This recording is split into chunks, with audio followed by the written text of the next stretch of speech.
Bienvenidos a un nuevo encuentro con la historia. En la memoria del pueblo pinareño aún están presentes los difíciles momentos de la dictadura de Fulgencio Batista.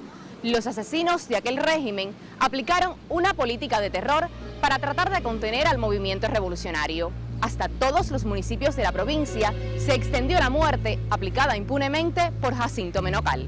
Durante el segundo semestre del año 1958, la situación política en vuelta abajo se complicó aceleradamente.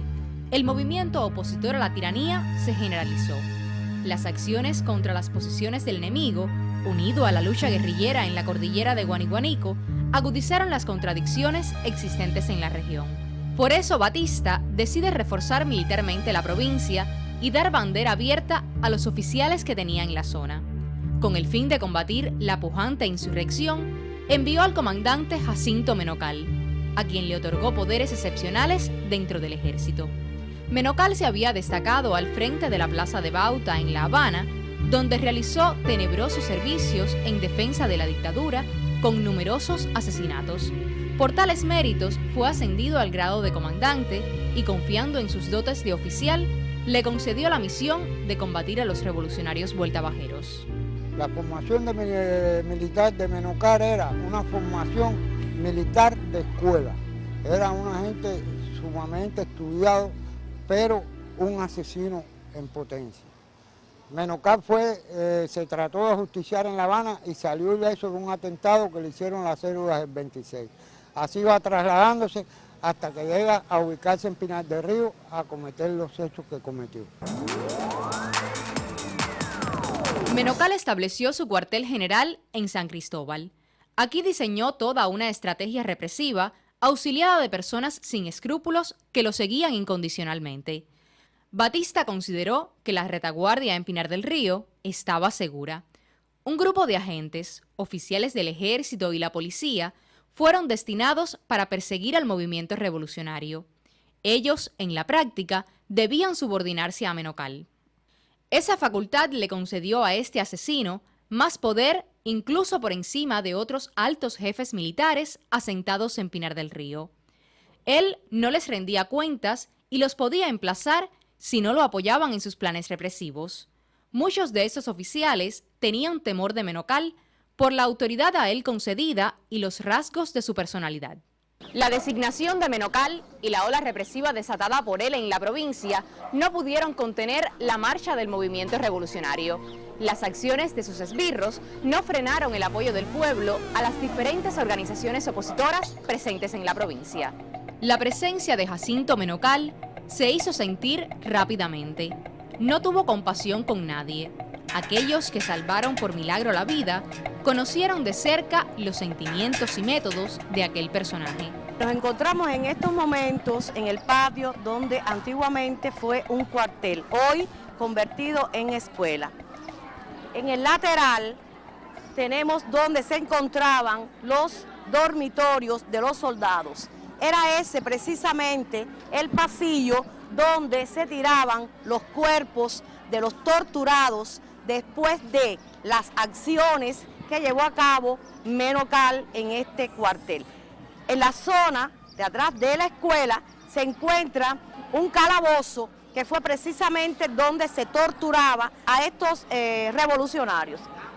Tenemos el lateral donde se puede observar el lugar donde se sacaban también los cuerpos de revolucionarios ya torturados que era conocido por el cuarto de los muertos. Pasaban por todo este patio arrastrándolo y en horas de la noche eran tirados en diferentes lugares de esta ciudad. Nadie pudo contener la ira de Menocal. Mandaba a torturar, asesinar y después hacía desaparecer los cadáveres por diferentes vías. Unos eran quemados con gasolina, otros mal enterrados en lugares apartados o lanzados en las cunetas de la carretera de esa provincia.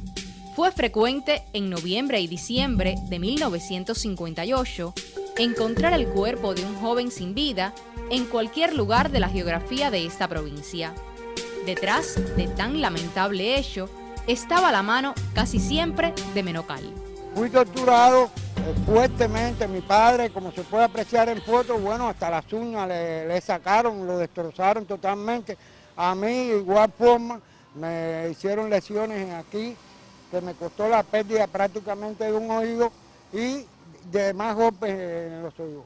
Utilizaban todos los métodos más sanguíneos y más criminales que podían haber, porque ahí inclusive había una tortura psicológica que era muy grande a la que fue sometido yo con mi padre, uno viendo torturar al otro y el otro viendo torturar al otro para sacar confesiones.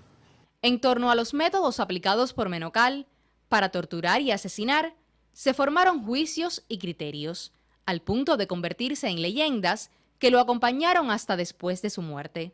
Muchas se comentan en la actualidad, entre ellas la que se refiere al caballo entrenado para eliminar a los detenidos. Menocal tenía un caballo ahí que no era un caballo del otro mundo, pero le ponían bicifuro, lo inyectaban y ese caballo se convertía en una fiera, en un cuartico chiquito y pateaba a los compañeros, los mataba a patar. Entonces Menocal empezó a asesinar y empezó a matar.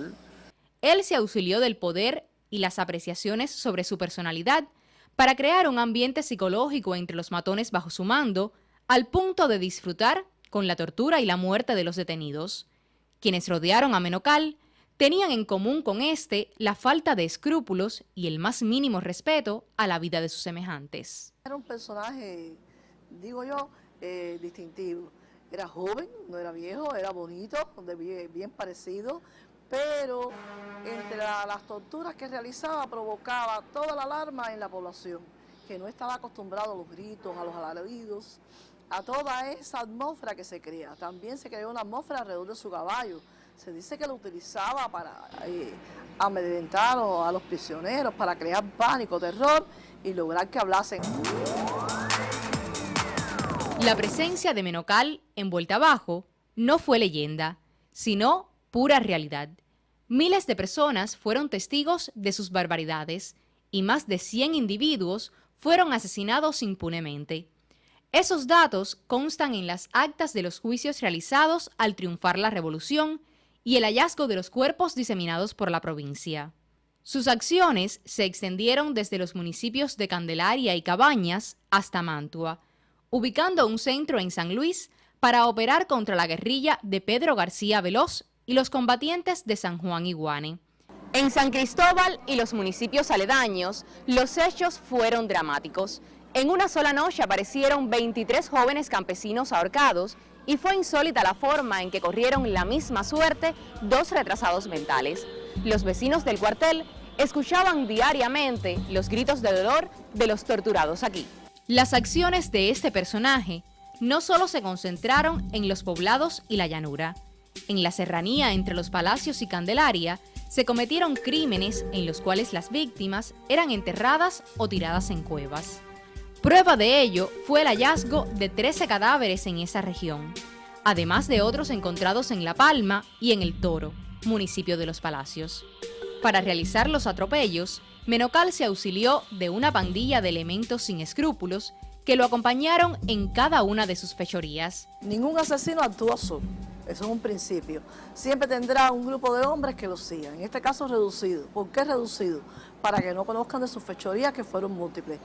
Se nombran algunos, por ejemplo, que están recogidos en la bohemia esa famosa del año 59, el tercer número, Vigovita, Del Cristo, Cheo, Tiburón, Milián y otros, que realmente se convirtieron en verdaderos asesinos. No lo eran hasta su momento, sin embargo se convirtieron en verdaderos asesinos por la cantidad de campesinos, de inocentes que asesinaron en esa etapa.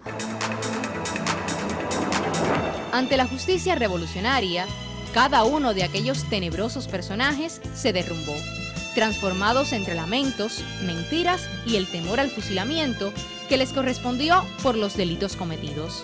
Menocal sintió la presión popular en los primeros días de enero de 1959 y muere en el intento de salir del país.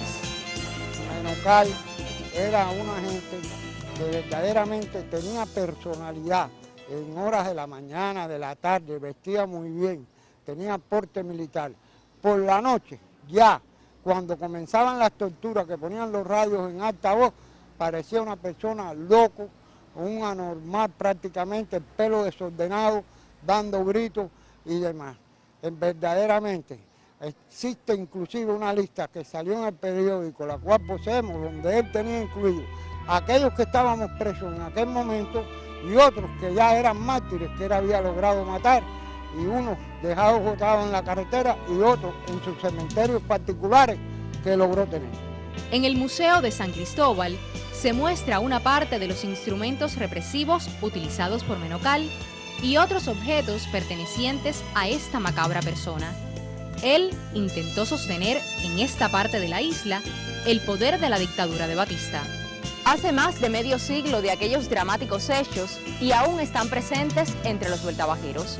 No se puede olvidar la forma en que Menocal y su pandilla le arrancaron la vida a un grupo numeroso de coterráneos aplicando los métodos más brutales. Los monumentos erigidos en cada lugar evidencian los hechos y son prueba de aquel pasado tenebroso. De esta forma vamos poniendo punto final a esta emisión de hoy. No sin antes invitarle a un próximo encuentro en que recorramos juntos, usted y yo, los senderos de la historia pinareña.